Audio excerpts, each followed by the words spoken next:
wherever you're joining us from. Right. Hi, everyone. Welcome to our last HP Mat 6 session with the HP executives. After this, it's going to be graduation. So I'm sure we're all excited. Thank you for joining us. Sorry for the late start, about 5. Once again, thank you to Mr. Tunde Agboke, Rizma, and Hakim. And today we've got Aguila. Sochi Aguila. Is that how you say? Have I got it right? Yes, my last name is Aguilar. Yeah, but yes. Right. So you're welcome. Thank you. Right, Tunde, over to you. Yeah. Okay. Thank you, Fatima. So today we're really excited to have Xochitl here to discuss and give a presentation on embracing the use of technology in classroom management. So with that, just as a reminder to everybody, we are recording the session. So for those who cannot stay the whole time or for those who aren't able to fully attend, we will be sharing the recording. But with that, I'm gonna pass the mic over to you, Xochitl. Okay, thank you guys. Let me go ahead and start sharing my screen. Okay.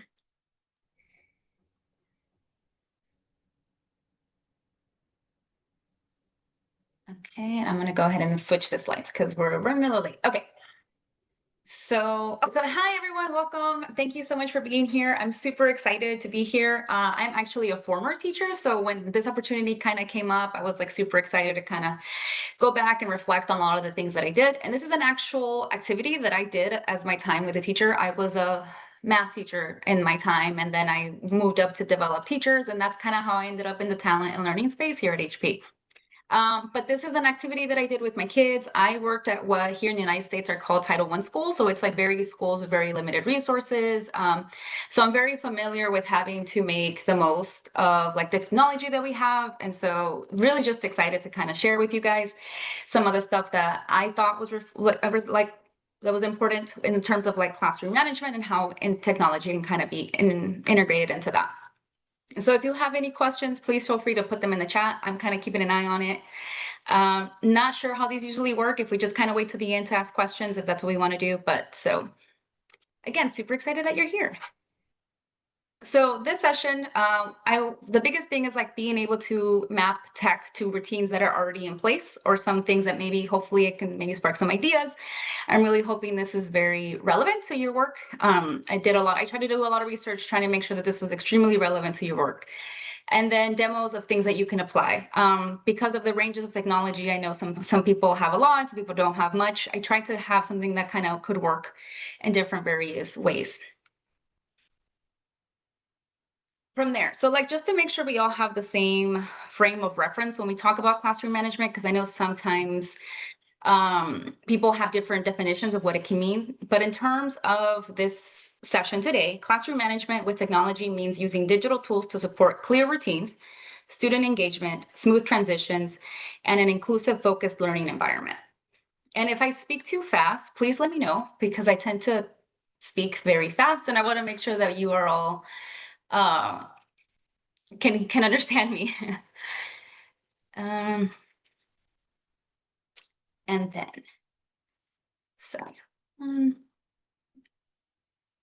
okay, so why tech for classroom management? So classroom management is one of those things that I feel can cause a lot of disruptions in a regular instruction if you don't have it set very good. So like the problem is lost minutes in transition, unclear expectations, which again is just the loss of time, and then manual behavior tracking. So tech can help automate routines, so more learning time, visual expectations, so fewer reminders, kids kind of walk in a little bit more ready to go, and then capturing data to target support. So sometimes I feel like classroom management, we always think behavior, but it's not always just behavior. It's also how we are tailoring the instruction to be more intentional. That kind of also comes with that as well. Just wanted to make that note. And so thinking back, the 5 essential routines that I feel like are really like vital in any room are smooth, smart starts, right? So we want them to come in calmly and immediate engagement. They already have something to do. They know what's expected of them. They know what materials they need. attention signals, which is a quick and respectful way to get attention, 60-second transitions. So anything that they need to, like they're moving or they need to change to a different, like 60-second transitions within the classroom. On-task monitoring, so seeing if they're focused, are they understanding, are they quiet, they're not disrupting, but are they understanding? And then exit with evidence. So closing the loop on the daily, so it kind of, as a teacher, you can reflect on if your lesson is hitting the mark. Yeah. So we're going to dive into these a little deeper. So the first one is smooth starts. So the goal is for them to come in with immediate engagement from the moment they start, having something to do, a do now, what materials do they need, and so like just having everything ready for them the moment they walk in. So it makes starting the class on a good note. Some activities for this is like projected do nows on timers. There's free timers on the web, stopwatches, QR codes that you can kind of use for daily prompts or printed slips. And then having ways to randomly pick the students' names to create engagement in the lesson. So some things I just kind of mentioned, right? The visible timers, the prompted tasks on the board. I always used to have like I think I have it here in materials ready. So this is kind of like an example of what I used. So I had like the warm up, this is what you're doing, which is just a kind of like setting the tone for the class. It was usually like a quick math problem that they already had on the board or the page number where they had to go to, but they knew where to find it. Any materials that they needed for the class, just take it out all at once, have it ready to go. The objectives was something that was really big here in the United States, making sure the kids understood what they were doing for the day. And then any kind of terms of homework or any important dates was always listed as well. Routine number 2, that was not supposed to be there, but it's attention signals. So making sure that there's a respectful way to get the kids' attention if they're doing like discussion work and a way to bring them back to you. There's this is the one that's on the screen actually, was a way to kind of tell the kids visually where they were supposed to be at. So like if there's group work, that's a certain level, paid partner work, whisper only, no talking, having a lot of visual cues able to help the kids, whether it's like paper or technology, but it's bringing in some more structure to the class management. There are noise meters that will, and I have links and stuff all in the slides so that you can kind of get to some of that stuff later. But you can play it and then it'll beep if the classroom gets too loud. So it's a way to kind of manage the loudness of the room during discussions and things like that. Another thing is, it says teach the signal, practice it, and praise it. So a lot of these routines, the kids have to practice. So some people sometimes think it's like, oh, it's just, this is what you're supposed to do. But a lot of the classroom management routines need practice. So it's praising what kids are doing it correctly, reinforcing that things are in a certain way. So a lot of like these management tools, they have to be taught as well. So something to keep in mind while you're trying to pick a tool or incorporate anything into your classroom. The third one is transitions. So move groups, seats, and materials without chaos. So for specifically me, I did a lot of small groups. I did a lot of rotations.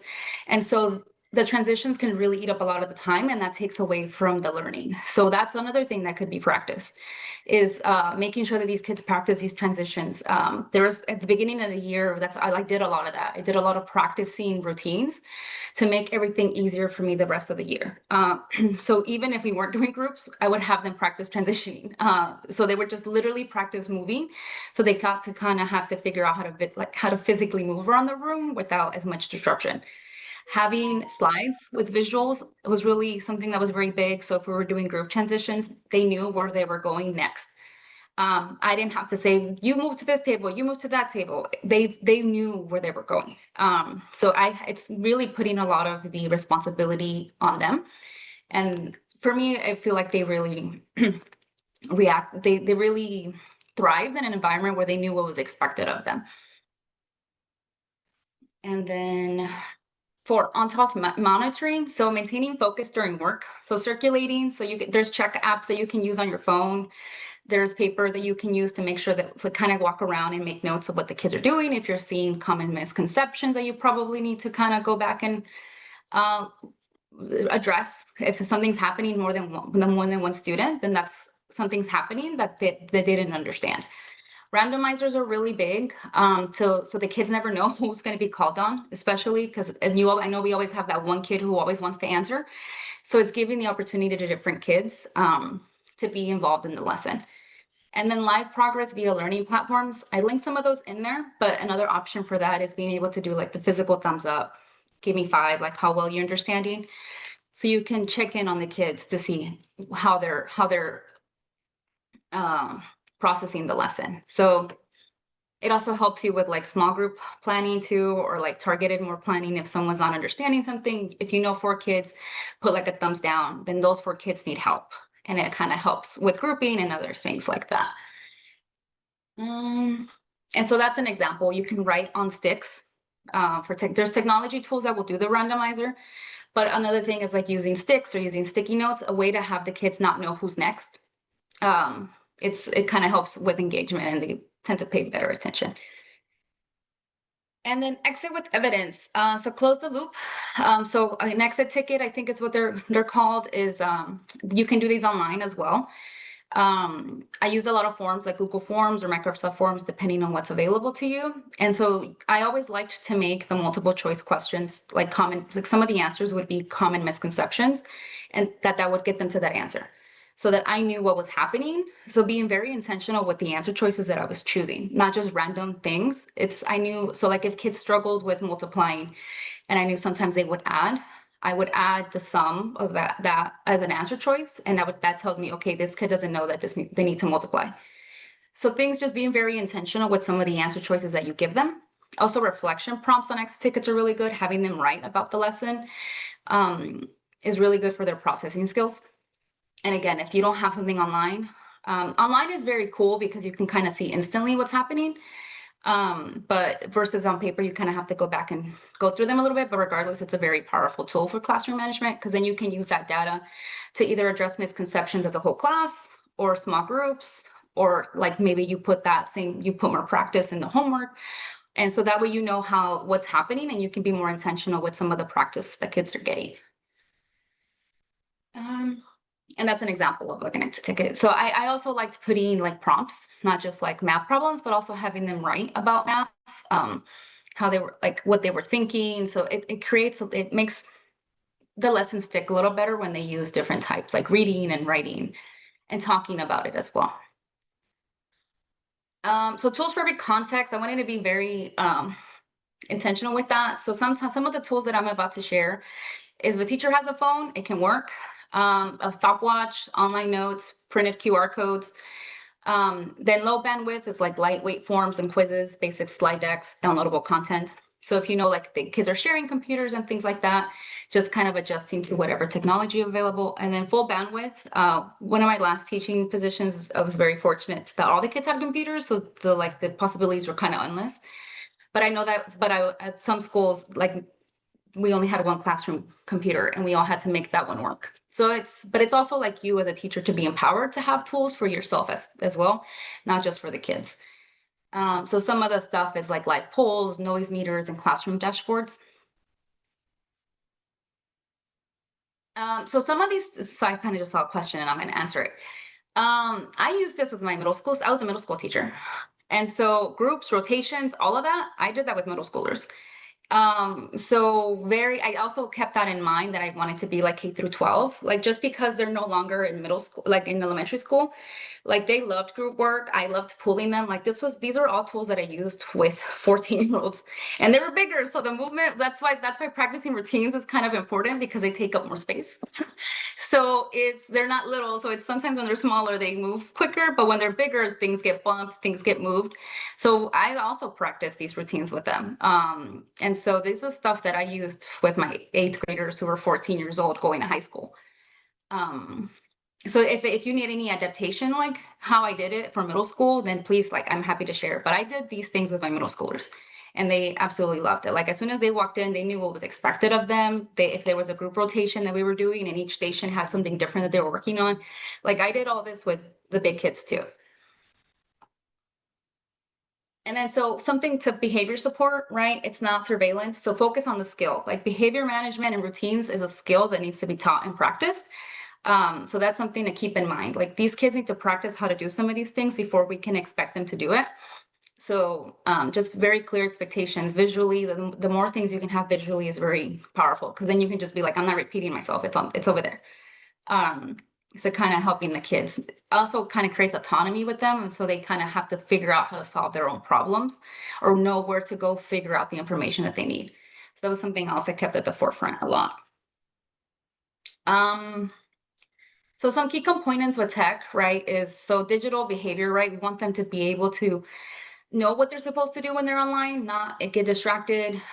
So just having the kids, also teaching the kids about how to be responsible with the technology is something very big. Engagement through technology. So I'll share one of these tools that I have is I'll share it with you, but it's being able to keep them engaged and motivated. So some of it's like very gamified and I'll have like rewards and things like that. Communication, collaboration platforms. So Google Classrooms is a really big one where you can kind of post things and online for them. But again, that's like really dependent on how much technology is available. So sometimes we want to use some of these tools, but we have to be very intentional with how to use them to make sure that it's fair for everyone. Streamlining announcements, assignments, that's also kind of these platforms. Having it be accessible and inclusive. So again, like we have to like if one kid has we don't know what kids have computers at home or what they have available. So it's not fair to put everything online when not everyone has that chance. So it's just being able to be or provide alternatives like papers and things like that. And then data informed decisions is a really big one as a teacher, is a really powerful one, is you can have everything online and it's easier to analyze. So you can be more intentional with your teaching. So it's being with your interventions that you do in the classroom. So the first one I wanted to share is clickers. And this one is it helps teachers with data informed decisions. And the only thing that you really need technology wise is your phone. So I have kind of like a video for it, but it's really, or I can how much time do I? So it's kind of a way for students to do the assessment. So I'll explain it. So each kid will get a QR code that you can kind of see in the back here. And so depending on how they hold it, it's A, B, C, or D. And so then from there, the teacher will scan the QR codes on the phone. You can do this I did this a lot on the way out. They kind of had their card and then they would scan it. And then I knew how it worked out. So like, for example, if a lot of kids chose A, and I'm like, okay, like these kids, and again, I was very intentional with the answer choices that I chose because that would tell me what things that were going wrong. Like if I taught math, but like let's say for reading or social studies, right? There's things that sometimes we know that are common misconceptions in lessons as we taught or as we're learning, we can kind of go back and be like, okay, this is what's happening. Or a lot of these kids got this one wrong. Maybe we need to go over. So here, for example, only 8 kids got it right out of 30. So something didn't land there. So that's something to we had to go back and like, okay, maybe this didn't land with the kids. If this many kids got it wrong, something I need to go back and figure some stuff out. And so okay, so someone tried clickers for the first time. So I'm excited. So hopefully it's really great. The kids really like it. It creates engagement and it gives you data, which is I'm always like, as long as I get multiple things out of this, I'm going to use it. And then maybe I'll go back and see if I have time. I want to make sure I have enough time. Class Dojo is another one.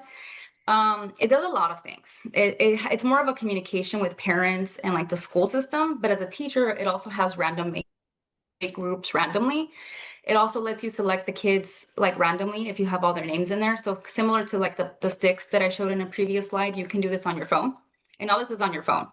It has timers there for you. It just has a lot of tools for the teacher, but it's something that, yeah, okay. So some people use Class Dojo. It's a tool that you have just readily for you. Like I need a timer here. I need to randomly group these kids here. And it's all there for you. And then you can also assign points to students, which I know really like. So like they can gain points and then they can cash those points in for something. So something that I would do is like a no homework pass after. So it's like a way to give the kids points for doing things that they're supposed to do on task, like rewarding the kids for positive behavior. And so I would do like no homework passes or free time in class or something like that they can cash in. And it really creates engagement. The kids would love it. And again, I did this with my middle schoolers too. So I know some of this stuff, like these kids, they absolutely like love this. Sometimes people would donate things. So I would like raffle out donations. And so that kind of really created engagement with the kids. And then another one that I really liked, it changed from when I first used it, but it's called Wayground. When I used it, it was called Quizzes. And it's a way to kind of worked through, let me see. I think I can show you this one. This one's pretty cool. It's free. All of these are free for teachers. I'm not sure if you can see my screen. Let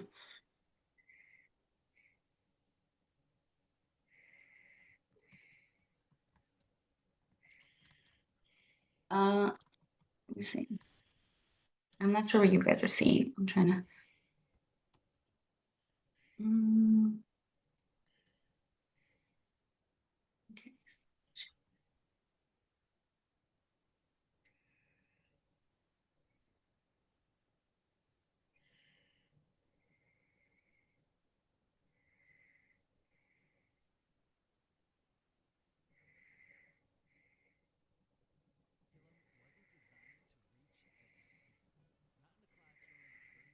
Okay. Can you hear that? Levels and 3 languages. It's why teachers spend Sundays patching together whatever materials they found online. But now there's Wayground. Wayground has millions of instructional resources that complement state standards and your curriculum. Doesn't matter if you need worksheets for 2nd grade math or instructional resources for AP US history. It's got everything. And with Wayground's AI, you can customize those resources to each student, simplifying for one, translating for another, and rephrasing problems in just a few clicks. If some students need accommodations, like extended time or text-to-speech, you can create all those versions in minutes, not hours. You can even customize your own resources and turn them into assessments, presentations, flashcards, whatever you need. And of course, with a platform this capable, you can track student progress in real time, so gaps are identified and addressed fast. It's the one place to find and customize resources that help every student find their way. It's Wayground. Create a free account and make your curriculum go today.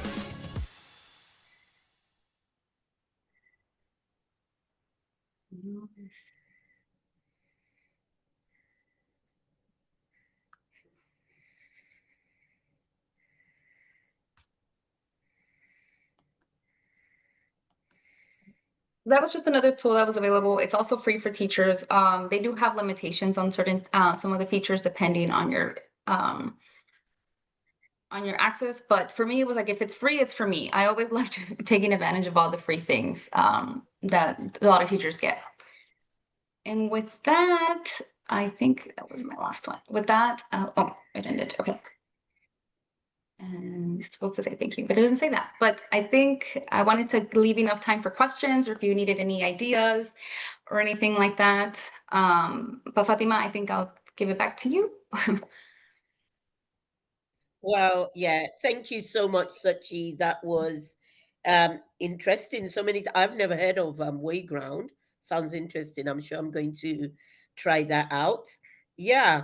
So thank you very much. I like the way you broke down all the different routines and the different things that we could use. Like you said, some people might have limited access to technology. Some people might have more access to technology, but you also spoke about visuals and things Mhm. that you can use in the classroom. So thank you so much.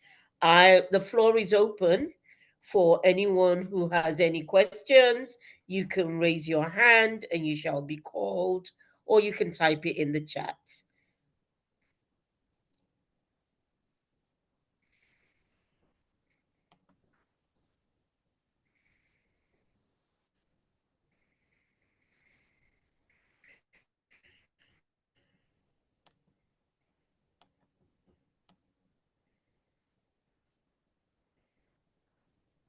Think lots of acknowledgements. Wow, thank you. Wow, thank you. I can't see any questions in the chat.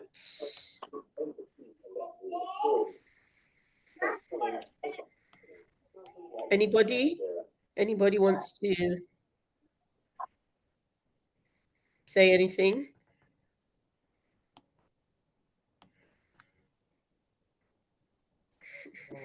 Fatma, I We do see a have hand up. I mean, one thing. Oh, you've seen a hand up? Okay, I can't see it. Oh, yes. Who's raising their hand? They can unmute and Yes, speak. State Senior High School. 'Cause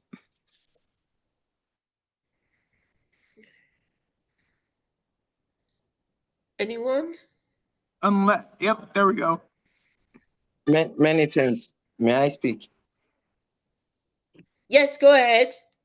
Many thanks for the opportunity. Many thanks for the privilege. That was a very good presentation. My question goes thus.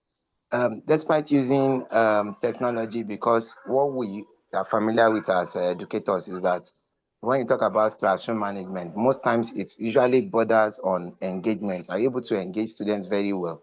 So why? Because if you engage them very well, the disruptive behavior will be reduced. Now, my question is, despite using technology to manage classroom or being emotionally intelligent, when you try all this and some of these things, let's say some of them don't work at times, what next is the intervention that you put in place despite trying your best using technology or being emotionally intelligent in a very large class? Thank you.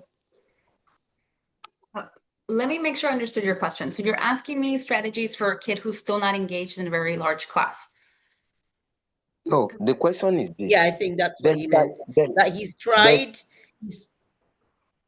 Despite a person trying to use technology to manage a classroom and Mhm. also being emotionally intelligent, yet you still have some students who still exhibit disruptive behavior in that classroom. So, what is the next intervention that should come into place? Thank you.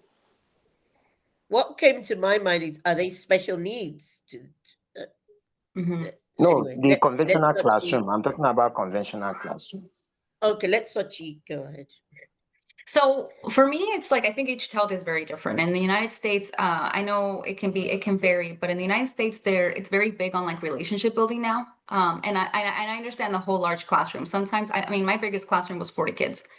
And so managing 40 teenagers was a very huge undertaking.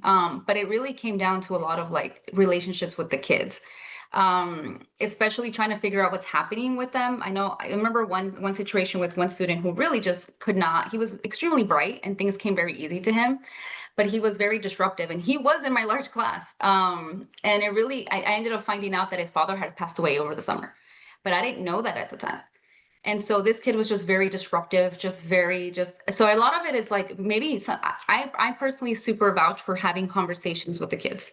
Having just very honest conversations really went a long way. Not in a sense where it's like a reprimand, but more of like, hey, this is what's happening. This is what I'm noticing. This is how things, just being very transparent, especially when they're older, they tend to they tend to really like respond to that better. I think when I figured that out, when I had an honest conversation with the kid, and I think at one point I ended up apologizing to the kid, and then our relation, it just completely changed. And so it's really more of, and that point, it's like, what's happening to the kid? If they're emotionally intelligent and they're being disruptive, it's really like, hey, what's happening? Because at that point, it just sounds like it's a special circumstance, and it's maybe understanding what's happening and how you can support that student better.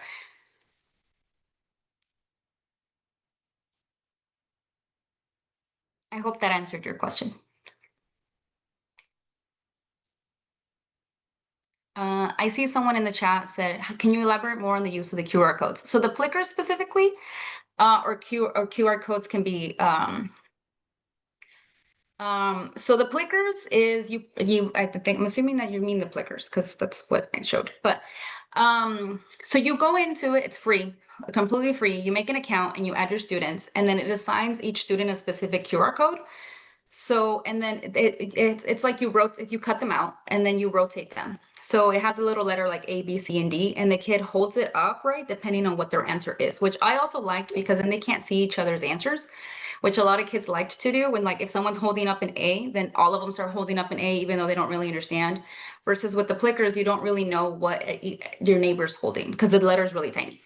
And so that gives you in a way to kind of evaluate what's happening. I loved using it for exit tickets. And so on the way out, I just scanned them on the phone. And then depending on how some of these kids lose things, sometimes depending on the class, I would take the QR code and then keep it myself in the class. And it's assigned to each of them. Their names would on the back. So it was a great way to do exit tickets. And then that way you have like data that you can kind of instantly look at instead of having to go through each individual exit ticket and figure out what's happening. I hope that answered the question.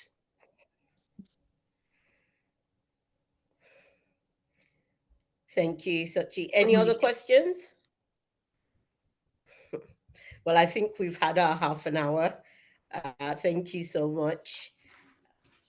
Thank you so much for your time. I'm sure everyone has learned a thing or two about classroom management. I like all the options that you gave. And like you said, the biggest classroom management is your relationship with the children. It's knowing that you care. It's knowing that there is somebody that cares about them and building that trust and that relationship with your pupils. That is the best tool. It's not technology. It's your attitude and how you feel and how you treat them. So as long as we remember that, I think it is a challenging. It's one of those challenging things for teachers, but knowing that you care and being showing emotional intelligence, being kind, being human is what they want at the end of the day. So thank you so much. Oh, yes. Thank you, Tunde. Thank you, Risma. I think I saw Hakeem in the room at one time. So thank you all for joining us. If there's nothing else, we'll see you all at graduation. We'll announce that soon. We'll announce the date for graduation soon. Thank you to all the HP mentors and mentees. We hope everyone's taking something away today. Thank you. Over to Tunde. The last word. No, I think you said it perfectly, Fatima. Thank you, everybody, and hope you have a great rest of your day. And thank you, Sochi. Thank you so much. Okay. Of course. Thank you for having me. Tuna, do I just send Thank you you, the Sochi. PowerPoint so you Thank you, can Tunde. Yes, send me the PowerPoint, and I'll share the PowerPoint with the recording with the 1 Million Teachers family. Perfect. Thank you so much, guys, and congratulations on your graduation. Thank you. Bye. Bye, everyone.